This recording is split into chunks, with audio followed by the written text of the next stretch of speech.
ማነው ምልክቱን ነገረን? በሽታውን የበሽታውን ስሜት ባወቅን ጊዜ የበሽታው ማንነት ዘገባ እንሰማለን ማለት። ውድ ወገን አንድ ነገር ልንገራችሁ። ከዛ በኋላ ወደ ሐኪም ቤት ወደ ዶክተሩን ቪዚት ስናደርግ ወይም ወደ ሆስፒታል ስንሄድ ዶክተሩ ምን ያደርጋል? የጨጓራ አልሰር ወይም ደግሞ ቁስለት አለብህ ወይም ደግሞ ባክቴሪያ አለብህ ተብሎ የመድኃኒት ኩንታል በኩንታል ይሰጠናል። ሚኒ ፋርማሲ ሆነን ወደ ቤታችን እንገባለን ማለት ነው። ይሄ ሁሉ የተናገረን የትኛው ነው? የዶክተሮች ሐሳብ፣ የዶክተሮች ሙላት፣ የዶክተሮች ሐሳብና ማንነት ውስጣችን ስለሞላን። ሁለተኛ ነገር ደግሞ የበሽታው በእኛ ውስጥ ያለው በሽታ ስብተሙ ምልክቱ በውስጣችን ስለመሰከረልን ነው። ዘገባው ማን የዘገበልን? ያ ሁሉን ዜና የዘገበልን ህመሙ ነው። ህመሙን ስለሰማን አዎ ያመኛል፣ ጨጓራ በሽታ አሞኛል ብለን ስላመንን። ሁለተኛ ነገር ደግሞ ከዚህ ወጣን ወደ ሐኪም ቤት ካርዳ ወጣንና ሁሉ ነገር ከተሰናዳ በኋላ ሐኪሙ መጨረሻ ላይ ጨጓራ በሽታ አለብህ ብሎ ስላለ ያንን የሐኪሙንና የራሳችን ስሜት የዘገበልን ማን ነው? የዶክተር ሐሳብ፣ የማንነታችን ሐሳብ፣ የአይምሮአችን ሐሳብ ዘገባ ነው ማለት ነው። እኛን ያሳመነ። ስለዚህ የጨጓራ በሽታ ሆነን እንገኛለን። እንደዚሁም የእግዚአብሔርን ቃል በሙላት ስናስብ፣ በሙላት ሜዲቴት ስናረግ፣ ስናውጅ፣ ስናነብ፣ ወደ ራሳችን ህይወት ስንቀይር፣ በነፍሳችን ውስጥ ስንሞላት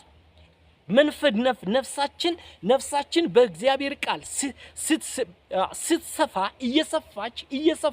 እየሰፋች ቦዲጋርድ ወይም ቢውልደር ሰውነትን ቦዲ ቢልድ አንድ ሰው ሰውነቱን በብረት ወይም በስፖርት ሰውነቱን እንደሚያሰፋ ሁሉ እንደሚያጠነክር ሁሉ ከዛ በኋላ ሰውነቱ ማቹር ሆኖ ቦዲ ቢውልደር ሆኖ በጣም ጠንካራ ልዩ ፖስቸር እንዳለው የሚያምር ፖስቸር እንዳለው ሁሉ እንደሚይዝ ሁሉ እግዚአብሔር ለዘላለም ይባረክ።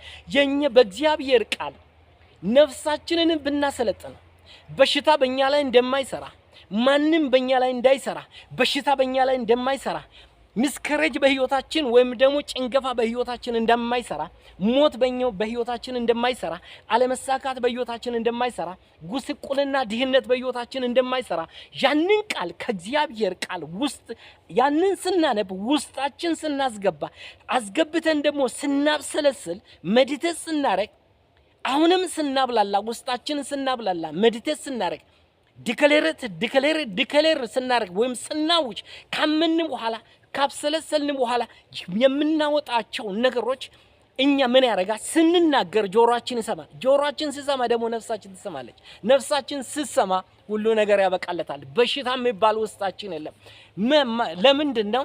ክርስቶስ እግዚአብሔር አምላክ እኛ ሙታኖች ኤፌሶን 2 ቁጥር 1 ላይ ሄደን ስናነብ እናንተ በኃጢአታችሁና በበደላችሁ ሙታን ነበራችሁ ብሎ ይናገራል። ነገር ግን እግዚአብሔር አምላክ በክርስቶስ የራሱን ህይወት ሰጥቷችሁ እንደ ምህረቱ እንደ ቸርነቱ የራሱን ህይወት ሰጣችሁ ላይ ህያዋን አደረገ ማለት ነው። እግዚአብሔር ለዘላለም ይባረክ። እንደ እግዚአብሔር ያለ ማንም በለ። ውድ ወገን የእግዚአብሔር ቃል መድኃኒት ነው። እኔ እናንተ ክርስቶስ የሚባለው መድኃኒት፣ ክርስቶስ የሚባለው ቫክሲን